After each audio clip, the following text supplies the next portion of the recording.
Hello, all you film freaks and movie maniacs out there.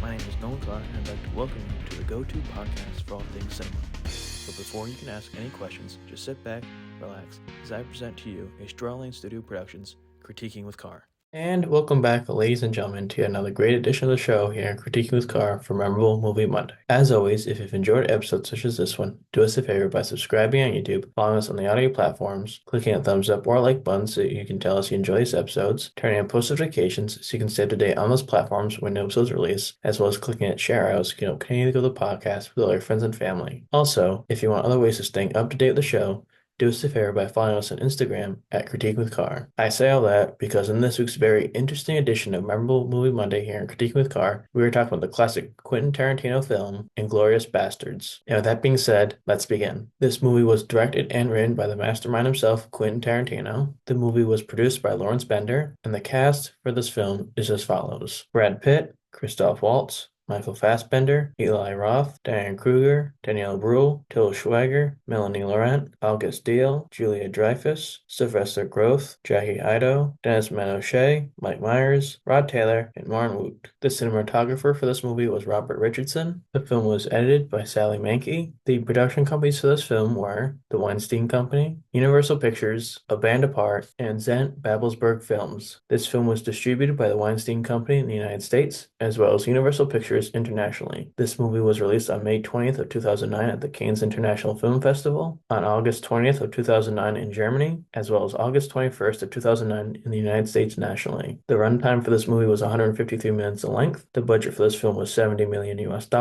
And finally, the grand total for this movie, *Inglourious Bastards*, was a cool $321.5 million US. The accolades for this film are as follows. At the Academy Awards, Golden Globe Awards, and BAFTA Awards, Christoph Waltz won for Best Supporting Actor. At the Cannes Film Festival Awards, Christoph Waltz won for Best Actor. At the San Francisco Film Critics Circle Awards, Quentin Tarantino won for Best Original Screenplay. At the Satellite Awards, at the New York Film Critics Circle Awards, at the National Society of Film Critics Awards, and the Los Angeles Film Critics Awards, Christoph Waltz won for Best Supporting Actor. At the Screen Actors Guild Awards, the cast won for Best Performance by a Cast in a Motion Picture, and Christoph Waltz won for Best Supporting Actor. At the David D. Donatello Awards, the movie won for Best Foreign Film. At the Critics' Choice Awards, Christoph Waltz won for Best Supporting Actor, the cast for Best Cast, and Quentin Tarantino for Best Original Screenplay. At the Chicago Film Critics Awards, Christoph Waltz won for Best Supporting Actor. And finally, at the Boston Society of Film Critics Awards, Christoph Waltz also won for Best Supporting Actor. And with that being said, it comes time for one of my two favorite parts, which is when I list off the top 10 highest-grossing films for that year's release, being 2009's *Inglourious Bastards*. Coming in at number 10 on this list was The Hangover. It was distributed by Warner Bros. Pictures.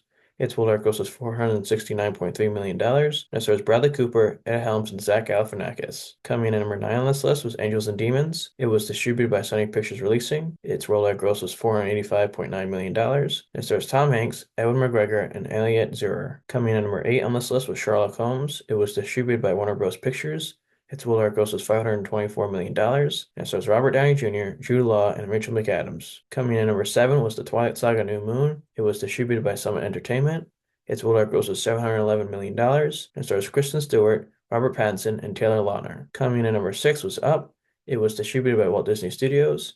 Its worldwide gross was $735.1 million, and stars Ed Asner, Christopher Plummer, and Jordan Nagy. Coming in at number 5 at the halfway mark of this list was 2012. It was distributed by Sony Pictures Releasing.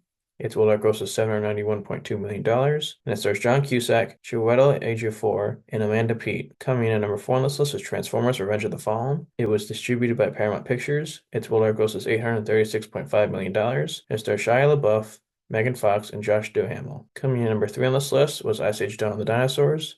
It was distributed by 20th Century Fox. Its worldwide gross is $886.7 million, and it stars Ray Romano, John Leguizamo, and Dennis Leary. Coming in at number 2 on this list was Harry Potter and the Half-Blood Prince. It was distributed by Warner Bros. Pictures. Its worldwide gross was $934.9 million, and it stars Daniel Radcliffe, Rupert Grint, and Emma Watson. And finally, coming in at number 1 on this list with the highest-grossing film for 2009 was Avatar. It was distributed by 20th Century Fox. Its worldwide gross was a whopping $2.92 billion, and it stars Sam Worthington, Zoe Saldana, and Stephen Lang. And now, the moment you've all been waiting for, my review of 2009's Inglourious Bastards. Inglourious Bastards is a film that dives deep into the World War II era with Quentin Tarantino's unique flair, blending history and fiction into a gripping narrative. One of the standout elements of the movie is Christoph Waltz's portrayal of Colonel Hans Landa. From the moment he meets Pierre Lapidite and his family, Waltz commands the screen with his remarkable talent. Despite being a villain, Waltz's performance is so captivating that it's impossible not to appreciate his skill. He exudes a chilling calmness, making his sinister intentions all the more terrifying. His nonchalant demeanor as he manipulates Pierre into betraying his own family demonstrates the actor's ability to bring a dark charm to the character, making him both menacing and oddly fascinating. Brad Pitt's character, Lieutenant Aldo Rain, however, did not resonate with me as much. His southern accent and persona felt forced at times, and I struggled to connect with his character throughout the film. The film's portrayal of historical figures also varied in effectiveness. Warren Woog's depiction of Hitler fell flat for me.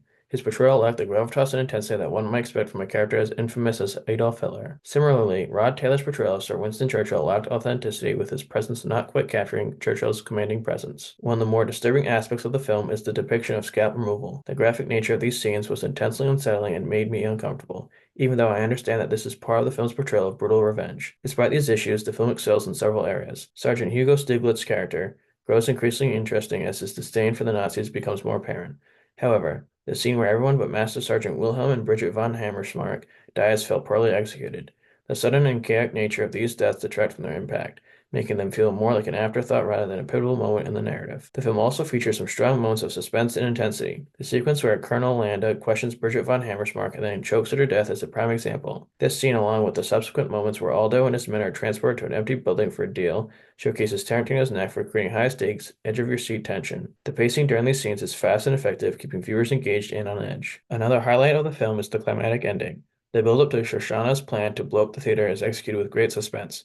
The scene where she shoots Zoller in the back, followed by the dramatic destruction of the theater, is particularly gripping. The final moments where Aldo's men take down the theater goers and sacrifice themselves in a fiery explosion provide a cathartic release of tension and a fitting conclusion to the film's revenge-driven plot. Overall, Inglourious Basterds is a decent film with memorable performances and intense moments, but it's not without its flaws. In conclusion, Inglourious Basterds is a film that showcases Tarantino's distinctive style, combining historical revisionism with intense drama. While Brad Pitt's performance as Aldo Rain did not fully engage me, Christoph Waltz's portrayal of Colonel Landa was outstanding. The film's graphic content and length present some challenges, but the strong performances and suspenseful moments make it a notable entry into Tarantino's filmography. It's a decent film overall with some memorable scenes, but it may not be everyone's cup of tea, which is why I'm able to give one of Quentin Tarantino's films, Inglourious Basterds, a score of 7 out of 10 on the Diamond Days scale. And with that being said, my film freaks and cinephiles, if you've enjoyed this week's edition of Memorable Movie Monday as we discuss Inglourious Basterds, do us a favor by subscribing on YouTube, following us on the audio platforms, clicking on thumbs up or like buttons so you can tell us you enjoy these episodes, turning on post notifications so you can stay up to date on those platforms when no episodes release, as well as clicking that share out so you can help continue to grow the podcast with all your friends and family. Also, if you want other ways of staying up to date with the show,